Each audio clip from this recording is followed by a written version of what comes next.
में खेती होती थी और खेती भी वर्षा पर निर्भर थी। रेन फेड एरिया था, कोई सिंचाई की सुविधाएं नहीं थी। इसलिए हमारे यहाँ जो मजदूर काम करते थे खेती पे, उनको खेती के एक सीजन के लिए तो काम मिलता था, बाकी समय उनको काम की तलाश में गांव के बाहर भी जाना पड़ता था। और तब मैं बचपन में सोचता था कि हे भगवान, कोई ऐसी चीज नहीं हो सकती कि ये साल भर अपने घर पे रहें, अपने गांव में रहें, इनको कामकाज ढूंढने नहीं जाना पड़े, मजदूरी ढूंढने नहीं जाना पड़े। मैं जब मुख्यमंत्री बना, मेरे दिमाग में बात तब से घूमती रही। मैं नवंबर 2005 में मुख्यमंत्री बना, तो एक तो मैंने ये तय किया कि किसी भी हालत में एक क्रॉप नहीं, सिंचाई की व्यवस्था कर दें तो 3-3 क्रॉप भी लेंगे, किसान का भी फायदा, मजदूर को भी काम मिलेगा। वो एक तड़फ थी अंदर। और दूसरे तब कहते थे कि एक आध फैक्ट्री लग जाए, लोग कहते थे भैया इधर अगल बगल में एक आध फैक्ट्री लग जाए तो फिर यही काम मिल जाए, बाहर ना जाना पड़े। तो मेरे मन में वो बात बड़ी प्रबलता से थी कि इन्वेस्टमेंट तो लाना है, बिना उसके काम चलेगा नहीं। तो मुख्यमंत्री बनते ही मैंने अपने क्षेत्र में भी प्रयास किए। तो ट्राइडेंट, वर्धमान, अलग अलग इंडस्ट्री पहले देखा, भाला, फिर आना शुरू हुआ। और उसके बाद आज मेरे अपने एक ही कस्बे बुधनी में लगभग 15,000 लोग काम कर रहे हैं, दोनों ये अपने टेक्सटाइल की यूनिट्स में। और आज भी जब मैं आपके सामने बात कर रहा हूं तो इस नाते नहीं कर रहा हूं कि मुख्यमंत्री को कुछ ना कुछ करना पड़ता है। मैं उसी सोच से कर रहा हूं कि मेरे मध्य प्रदेश के बेटा बेटियों को जॉब के लिए बाहर ना जाना पड़े। हम अपने प्रदेश में ही ऐसी सुविधाएं विकसित करें जिससे उनको अपने स्थान या आसपास रोजगार मिल जाए, काम मिल जाए। अब मुझे ये बताते हुए खुशी है कि बेरोजगारी की दर इस समय सबसे कम मध्य प्रदेश में है, 0.8%, 9%, 0.9%। तो कोशिश हमने सब दिशाओं में की, अलग अलग, उसके विस्तार में नहीं जाऊंगा। लेकिन एक कोशिश लगातार ये जारी है कि ऐसे सेक्टर में इन्वेस्टमेंट ज्यादा आए जो जॉब क्रिएट ज्यादा करे। और इसलिए रेडीमेड गारमेंट्स या टेक्सटाइल का सेक्टर मेरे लिए दिल के बहुत करीब है, क्योंकि रोजगार के अवसर ज्यादा देता है। इन्वेस्टमेंट बड़े बड़े भी आए मध्य प्रदेश में, कितने हजार करोड़ का, 6,000 करोड़ का, जॉब्स कितने, 250। जरूरत उसकी भी होती है। लेकिन ये जो सेक्टर है हमारा, यहां तो 100 करोड़ का आप इन्वेस्टमेंट करो, पता चला कि 3,000 लोगों को, 4,000 लोगों को रोजगार। और इसलिए आज मैं आपके सामने नीति और पॉलिसी की बात नहीं कर रहा हूं, मनीष ने आपको बताइए, पेन ड्राइव में मिल जाएगी। हमारी टीम, हमारे मंत्री जी, बाकी सब प्रस्तुत रहेंगे आपके लिए। मैं दिल से ये कह रहा हूं कि आप आइए, इसलिए कि मैं जॉब्स के अवसर ज्यादा से ज्यादा क्रिएट करना चाहता हूं। इकोनॉमी बढ़ेगी, क्योंकि मैं अपने ही गांव को देख रहा हूं। वहां लैंड की, जमीन की कीमत कभी हुआ करती थी 2 लाख 3 लाख रुपया पर एकड़, आज 1 करोड़ रुपया में नहीं मिल रही। सारा परिदृश्य बदल जाता है। और इसलिए मेरे मन में है कि रेडीमेड गारमेंट्स हो, टेक्सटाइल हो, ये तेजी से आए। और इसलिए जो आए, Nahar, Maral, Pratibha, Manjeet, Trident, Vardhman, ACL, Gokaldas, Best Corporation, अब यहां के भी 2 तो हैं कम से कम। हमने कोशिश ये की कि उनको कहीं भी ये महसूस ना हो कि अरे यार हम कहां फंस गए।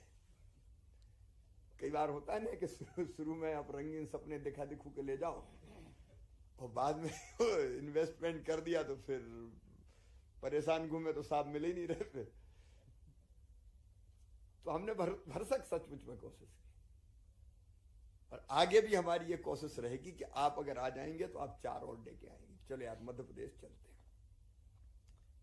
ये और इसलिए पॉलिसी सारी आपके सामने मैं फिर बताऊं कि हम ये देंगे ये देंगे ये देंगे, उसकी जरूरत नहीं है। एग्रेसिव, बहुत प्रोग्रेसिव पॉलिसी है हमारी। अभी मनीष ने आपको बताया कि हम क्या क्या देते हैं, और सीसीआईपी में जरूरत पड़ती है तो केस टू केस हम और भी सुविधाएं देनी पड़े तो देते हैं। बस एक ही चीज मेरी आपसे कि विन विन सिचुएशन रहनी चाहिए। मैंने पहले भी कहा कि हमारा स्वार्थ है हमारे राज्य में इन्वेस्टमेंट आए, ग्रोथ बढ़े, इकोनॉमी बढ़े, लोगों को जॉब्स मिले, और आप आए तो आप भी इंडस्ट्रियलिस्ट के नाते लोगों को रोजगार भी दें और धन भी कमाएं। ये विन विन सिचुएशन है। आपका भी फायदा हो, राज्य का भी फायदा हो, जनता का भी फायदा हो, और ओवरऑल सारी व्यवस्थाएं बनी काहे के लिए। इसीलिए तो है लोकतंत्र भी कि ठीक से हम सबको न्याय दे पाए। और इसलिए बिना किसी संकोच के आपके मन में अगर ये आता है कि मध्य प्रदेश में निवेश करना है, नहीं आता तो आप लाइए एक बार, आप कोशिश करके देखिए एक बार। मुझे लगता है कि कोई परेशानी और दिक्कत नहीं होगी। आपने सारी सुविधाएं देखी। मैं फिर से बताऊं, जमीन आप देख लो, हमारे यहाँ हर जगह जमीन उपलब्ध है। ग्वालियर चले जाओ, जबलपुर चले जाओ, इंदौर चले जाओ, देवास चले जाओ, उज्जैन चले जाओ, भोपाल चले जाओ। मैंने जब पिछले सत्र में भी बताया था कि 1,22,000 हेक्टेयर जमीन हमारे पास, एकड़ जमीन हमारे पास आज रखी है। जरूरत पड़ेगी तो हम और ले लेंगे। अलग अलग इलाकों में हम डेवलप भी कर रहे हैं, अलग अलग एरियाज। पावर हमारे पास है, पावर में बिजली भी है और स्किल्ड मैन पावर भी। पानी हमारे पास है, मैंडेज लॉस नहीं है, कोई हड़ताल वड़ताल बाकी कुछ होती नहीं है। लगातार हम आपके साथ खड़े रहते हैं। तो मुझे लगता है कि जितनी चीजें हैं, कोई लैंड ऑर्डर का, मुझे 3 साल या मुझे लगता है 4 साल पहले कहा था वर्धमान वालों ने कि सब अलाउ कर दो, लड़कियां बेटियां भी जो वो 24/7 3 शिफ्ट में काम करें। अब अपने यहाँ रात में काम करना थोड़ा सा बड़ा ऑड माना जाता है कि बेटियां वुमेन रात में काम करने जाए। हमने मध्य प्रदेश में फैसला कर लिया, किसी ने कोई सवाल नहीं उठाया। 3 शिफ्ट में काम कर रही है, आपको मशीन बंदी नहीं करनी है। फिर स्किल्ड करना हो तो उसके लिए हम आपके साथ खड़े हैं, इंडस्ट्री के साथ मिलके। हमारी ITI में हम कर सकते हैं, हमारा स्किल पार्क्स में कर सकते हैं, आपके साथ मिलके कहीं आप भी ट्रेनिंग देते ही ले जाते हैं, और बाकी जो इंसेंटिव देते हैं वो आपने देखे ही है। तो मैं मानता हूं कि उद्योग लगाने के लिए क्या चाहिए, और आप बताइए। फिर हमारे अफसर बहुत अच्छे हैं, मंत्री अच्छे हैं, बुरा तो मुख्यमंत्री भी नहीं है। मैं हर मंडे को अवेलेबल रहता हूं। मैंने तय ही किया है कोई एकदम कोई बहुत अर्जेंट कुछ आ जाए तो मैं नहीं कह सकता कि कहीं बाहर कोई मीटिंग हो गई, जाना पड़ा, पार्टी का कोई फंक्शन हो गया, या कहीं दिल्ली में कोई ऐसी चीज हो गई। नॉर्मली मैं हर मंडे को इन्वेस्टर के लिए समय रखता हूं 11 बजे सवेरे से। मैंने तय कर रखा है कि भाई ये भी महत्वपूर्ण काम है, और इसलिए आपको मिल रही है मुख्यमंत्री से, और कहीं आपको दिक्कत और अड़चन हो रही है तो आप नोट करवाइए, मैं आपसे मिलूंगा। जो चीज हो सकती है वो बेहतर करके हम साथ मिलकर करने का प्रयास करेंगे। मुझे लगता है कि जैसा एनवायरमेंट इकोसिस्टम मध्य प्रदेश में है, इस सेक्टर के लिए और कहीं नहीं होगा।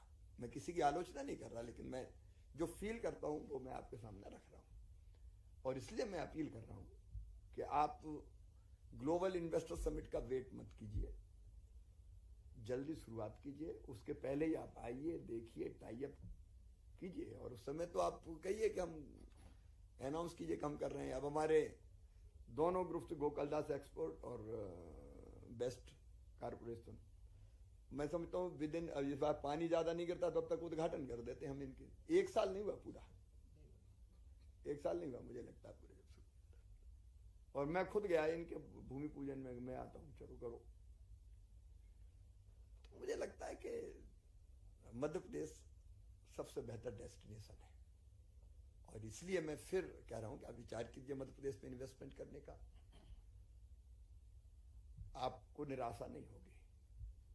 और समिट के बारे में भी मेरा आग्रह है कि आप ग्लोबल इन्वेस्टर समिट में आइए, देखिए, आसपास घूमिए।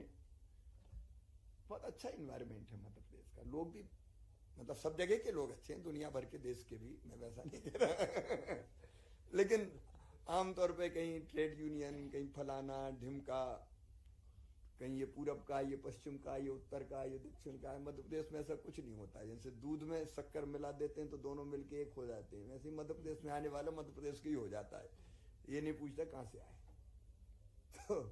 तो मैं समझता हूं कि बस आप आए, ये मैं दिल से कह रहा हूं। धन्यवाद।